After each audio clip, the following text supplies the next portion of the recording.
El doctor Enrique Garibay Berúben, egresado de la carrera de Medicina de la Universidad Autónoma de México, especialidad realizada en el Sanatorio Psiquiátrico de San Juan de Dios por medio de la Universidad Autónoma de Guadalajara. Actualmente cursa la titulación de su maestría en criminología y nos platicará acerca de la psiquiatría y de los diferentes procesos que se deben llevar a cabo para saber con qué especialista acudir. Sí, la psicofarmacología es de estudio de todos los fármacos que son psicotrópicos, que actúan, ¿qué le llamas a psicotrópico? A todo lo que actúa a nivel del sistema nervioso central, regulando nuestras emociones, algunas alteraciones que tenemos de nuestra conducta y por lo tanto cubre algunas enfermedades que son importantes en el área psiquiátrica. Es importante identificar los síntomas a tiempo, ya que el tiempo determina qué proceso se va a seguir. Los psicotrópicos siempre se aplican en el área psiquiátrica, nada más que depende del grado, porque si el paciente tiene un grado menor de los síntomas, quizás únicamente requiera de una terapia. Pero si el paciente tiene un grado mayor de sus síntomas, entonces requiere un tratamiento conjunto, tanto de terapia como de farmacología. Acudir al psiquiatra no necesariamente quiere decir que vas a estar medicado, sino todo depende de la intensidad de tus síntomas. Es muy importante para los psicólogos que sepan psicofarmacología. ¿Por qué? Porque ellos van a atender pacientes que van a estar medicados y que sepan cuáles son las reacciones secundarias de cualquier medicamento para ver qué reacciones pudieran presentar al momento de la entrevista y que a ellos no se les haga tan difícil el saber o el entender por qué un paciente quizás esté durmiendo en la hora de la entrevista o quizás también esté demasiado psicótico y que sepan identificar qué es lo que pueda estar sucediendo. Por eso es tan importante la psicofarmacología en el área de psicología, que aunque ellos no lo van a recetar, pero que sepan las reacciones secundarias y los usos de cada uno de los medicamentos. Mira, en nuestra sociedad tiene que ver mucho nuestra manera de pensar, nuestra idiosincrasia que tenemos actualmente. La mayoría de la gente está muy estigmatiza demasiado la psicología y mucho más la psiquiatría. Entonces, de inicio se les hace más fácil acudir al psicólogo. Quizás el psicólogo lo único que tiene que darse cuenta es que si es un paciente que no puede manejarlo en terapia porque es un paciente que está psicótico o que tiene un grado mayor de problema, pues sepa que lo tiene que derivar y que lo tiene que derivar con un psiquiatra. No derivarlo con otra persona equivocada, porque es lo que sucede. Los derivan con neurólogos, los derivan con internistas y debe de ser el área psiquiátrica, la debe de estar asociada con la psicología para poderle ayudar al paciente. Tú determinas con mucha exactitud cuando tiene un problema que no debe manejarse por cualquier médico. En este caso, por ejemplo, alteraciones del estado de ánimo, que lo noto al paciente demasiado ansioso, que lo noto al paciente sudando mientras estamos con la entrevista, que lo noto al paciente que oye voces o como que tiene visiones o como que ve cosas a su alrededor. Entonces, la manera en que yo tengo que darme cuenta que requiere una atención especializada, ¿verdad? Si es un paciente, lógicamente, que llega a un médico general o a una especialidad que no es dentro del área de salud mental, pues por supuesto que también todos los médicos llevamos dentro de la carrera de medicina algo de psiquiatría y por lo menos algo de idea tenemos de que lo tenemos que canalizar. ¿Qué quiere decir? Que no todos los psiquiatras sabemos totalmente todo y por supuesto que también nosotros tenemos que acudir a otros médicos. Por ejemplo, si me llega un paciente en donde yo sospecho que el paciente, pues si yo le veo los ojos, por ejemplo, saltones o le veo crecido su cuello, quizás piense en un problema de tiroides y por lo tanto requiero de un endocrinólogo para que me vea ese paciente.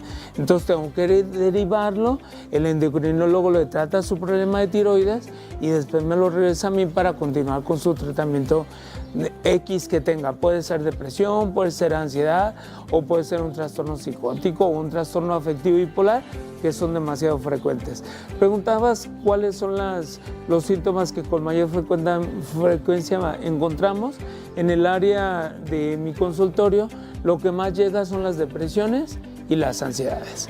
Es una persona que está triste la mayor parte del día, que además no come bien, que no duerme bien, que sus pensamientos son muy negativos, que no disfruta nada de lo que hace, son síntomas suficientes para pensar que requiere de una atención médica especializada, en este caso salud mental.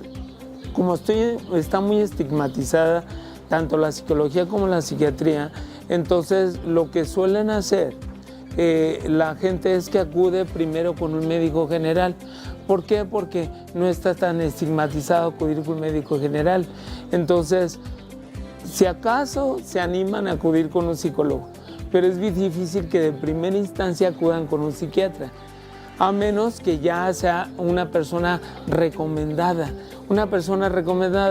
que tuvo el mismo problema que yo y me dice, no, pues acude con esta persona que me ayudó mucho, entonces sí acuden directamente con el psiquiatra, pero no de primera instancia. De primera instancia acuden con otras personas que quizás no son las adecuadas. Lo correcto sería que si son síntomas que no son tan graves y que puedan tratarse por medio de terapia, el psicólogo los atienda. Si sabe el mismo psicólogo que llega un momento en que ya se sale de sus manos, que no puede atenderlo, entonces que quizás tiene síntomas mucho más graves, tiene que acudir forzosamente con un psiquiatra, y ahí el encargado del psicólogo es de derivar al paciente con el psiquiatra. La mayoría de los trastornos mentales es difícil que ellos reconozcan su problema. Ellos creen que están normales, que no tienen ningún problema, y por lo tanto pues es difícil también que acudan de primera instancia ellos solitos a un tratamiento. A lo mejor los que más frecuentemente se dan cuenta son los que están en su entorno. En este caso, pues su familia, la familia tanto de origen como la nuclear. Sobre todo la familia nuclear, se dan cuenta de que algo está pasando porque el paciente no duerme bien, porque el paciente no come bien, porque el paciente tiene cierta alteración que no considera la persona de su alrededor normal, pero que él lo puede ver como normal.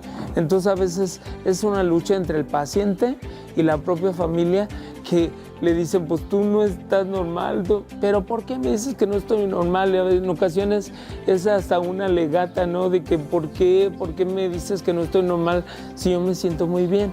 Porque, bueno, la gente percibe otras cosas que el paciente no se da cuenta. Depende del trastorno. Hay trastornos que sí tienden a heredarse. Trastornos en donde se ve familias completas de depresivos, familias completas de ansiosos, familias completas de esquizofrénicos. Entonces tú puedes decir, ¿cómo es posible? Pero sí es así. O sea, es mucho más frecuente que tú encuentres un deprimido, un ansioso, un trastorno afectivo bipolar, una esquizofrenia, cuando hay antecedentes de alguien de la familia que lo tuvo.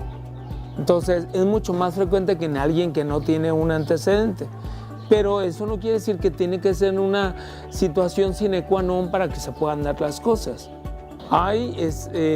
Dentro del área de psiquiatría está determinadas edades en donde es mayor frecuente la presentación de las enfermedades. Por ejemplo, los trastornos afectivos bipolares regularmente se presentan en la segunda década de la vida, las esquizofrenias se presentan de la segunda a la tercera década de la vida.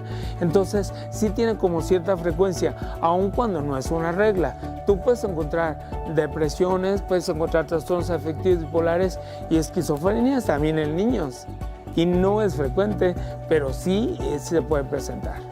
Sí, claro que sí. Un trastorno, si no es atendido, aumenta la complejidad y aumenta también la serie de sintomatología. El cuadro clínico que puede presentar el paciente va aumentando conforme va avanzando el tiempo. Y por lo tanto, lo que pudo haberse atendido a tiempo, que muchas veces la gente lo ve como normal o como parte del desarrollo del ser humano, por ejemplo, en un adolescente, puede haber cambios del estado de ánimo, puede haber cambios también por las cuestiones hormonales, y entonces verlo como que, se aísla mucho, pues a lo mejor tiene mucho que ver, le llama mucho a la gente la edad de la choca, ¿no? La edad en que ni ellos mismos se aguantan. pero no es tanto eso, sino que algo está presentando ya que se sale de la normalidad. Por ejemplo, el que se aísle, pues se la pasan en la computadora. Ahorita la cuestión de la cibernética y la tecnología ha cambiado mucho la perspectiva de cada una de las personas, pero si se me aísla y se la pasa encerrado ese muchachito sin estar precisamente en la computadora y simple y sencillamente se aísla y no quiere platicar con la familia ni convive en nada con ellos, quiere decir que algún problema debe tener y tenemos que tener la mente en foco en rojo en ese momento y saber que tenemos que acudir con un profesional. Ahí los que tienen que tener esa curiosidad son los padres y quiero decirte que uno de los grandes problemas que yo encuentro es que los padres a veces no están lo suficientemente atentos con sus hijos. Es el gran problema que vemos ahorita, que los padres a veces son los últimos en enterarse que tienen algún problema a sus hijos. Más bien se enteran por el maestro de la escuela, que los ve con alguna alteración, que no capta lo que está dando en la clase, que no pone atención, que no lleva las tareas, y a veces los últimos en enterarse son los padres. Entonces yo creo que debemos de trabajar en equipo. ¿Qué quiere decir? Que debemos de trabajar no solamente dejándote toda la carga a los padres, sino entender que están los maestros, están la familia de origen, los abuelos, los tíos, los primos, todos los que noten alteraciones en el paciente pueden dar su opinión sobre qué es lo que le encuentran y la manera de abordar al chamaquito, lo ideal es que sea con una persona profesional. Porque si tú le dices de alguna manera que tú le notas alteraciones, no te lo va a tomar muy en cuenta. A diferencia de que si se lo dice a un profesional, le va a tomar más en cuenta lo que está diciendo. Porque a lo mejor puede pensar que estás en su contra, que no lo quieres, que no tienes el afecto suficiente y a lo mejor se cree etiquetado de una manera, ¿no? Y lo ideal es que sea por el profesional de la salud mental. En este caso, si es con un psicólogo, si es con una trabajadora social o es con un psiquiatra, pues qué mejor, ¿no? Será lo ideal. Hay trastornos en psiquiatría que no se curan, que son crónicos y son incurables, son de por vida, como una esquizofrenia. No se cura, pero se controla. Tan controlado puede estar un paciente de esquizofrenia mientras tome sus medicamentos como debe ser, que puede trabajar, que se puede casar, que puede tener hijos y no hay ningún problema. La situación es que tiene que estar muy consciente de que si tiene hijos puede heredar esa esquizofrenia. Entonces, eso tiene que pensarlo muy bien la pareja, ¿verdad? Se puede dar la depresión, el trastorno afectivo bipolar, esquizofrenia y algunas otras enfermedades. Y en eso, pues yo creo que hay que ser muy acuciosos en el diagnóstico, hacer el diagnóstico exacto para poder determinar si es una enfermedad que se puede curar o que no se puede curar. Las depresiones y las ansiedades, que son lo más frecuente en consulta médica, te puedo decir que en un 80-90% de las personas se curan mientras sigan el tratamiento adecuado, tanto farmacológico como psicológico. Es muy importante. Si ya identificaste tus síntomas, no lo pienses más y acude a tu especialista.